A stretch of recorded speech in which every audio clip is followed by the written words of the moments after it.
Assalamualaikum warahmatullahi wabarakatuh, sahabat kaum muslimin yang dirahmati Allah Subhanahu wa Ta'ala.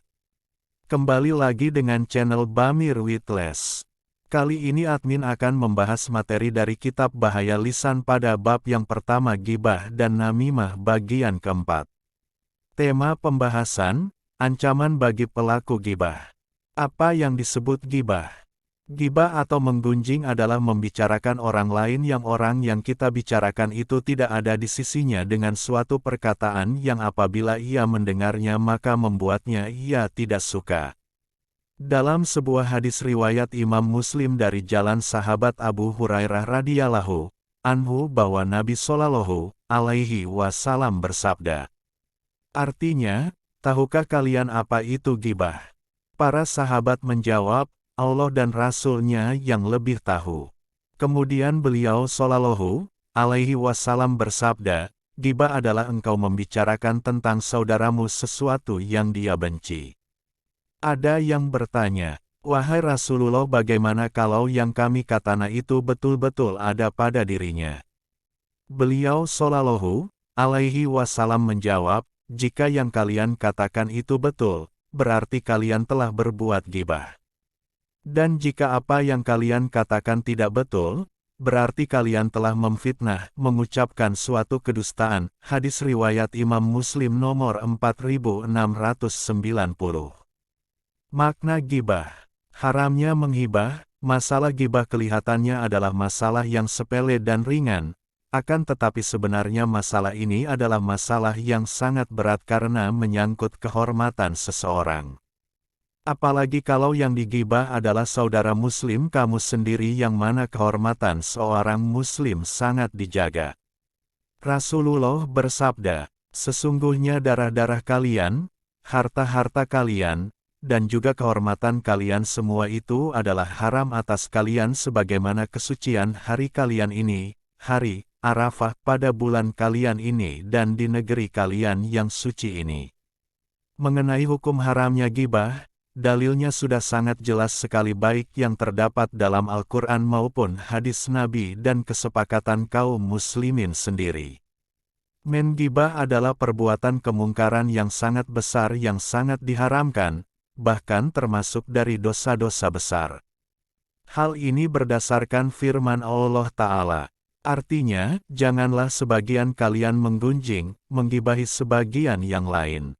Sukakah salah seorang di antara kalian memakan daging saudaranya yang telah mati? Maka tentulah kalian merasa jijik kepadanya. Dan bertakwalah kalian kepada Allah. Sesungguhnya Allah Maha Penerima Taubat lagi Maha Penyayang. Al-Quran Surah Al-Hujurat ayat 12. Dari Aisyah radhiyallahu anha ia berkata, Rasulullah Shallallahu alaihi wasallam bersabda kepada para sahabat, maukah kalian mengetahui riba yang paling besar di sisi Allah? Mereka berkata, Allah dan Rasul-Nya lebih mengetahui. Rasulullah bersabda, sesungguhnya riba yang paling besar di sisi Allah adalah menghalalkan kehormatan seorang muslim untuk dicemari. Kemudian Rasulullah membacakan firman Allah, dan orang-orang yang menyakiti orang-orang mukmin dan mukminat tanpa kesalahan yang mereka perbuat, maka sesungguhnya mereka telah memikul kebohongan dan dosa yang nyata. Al-Quran Surah Al-Ahzab ayat 58. Orang yang tidak berusaha menjaga kehormatan saudaranya padahal ia mampu melakukannya, berarti ia telah menghinakannya. Al-Haythami berkata, sesungguhnya Rasulullah bersabda, seorang muslim yang menghinakan muslim yang lain pada saat dirusak kehormatannya dan harga dirinya, maka pasti Allah akan menghinakannya pada saat ia menginginkan pertolongan dari Allah. Seorang yang membela seorang muslim pada saat dicemari harga dirinya dan dirusak kehormatannya, maka Allah akan membelanya pada saat ia menginginkan pertolongan darinya. Hadis riwayat Imam Abu Daud. Apa yang harus dilakukan seorang muslim ketika mendengar desas-desus? Karena khawatir bisa terperosok dalam perbuatan ghibah dan fitnah. Terkait dengan masalah ghibah dan fitnah ini, memang yang terpenting adalah diri kita sendiri. Agar kita bisa menghindari perbuatan tersebut.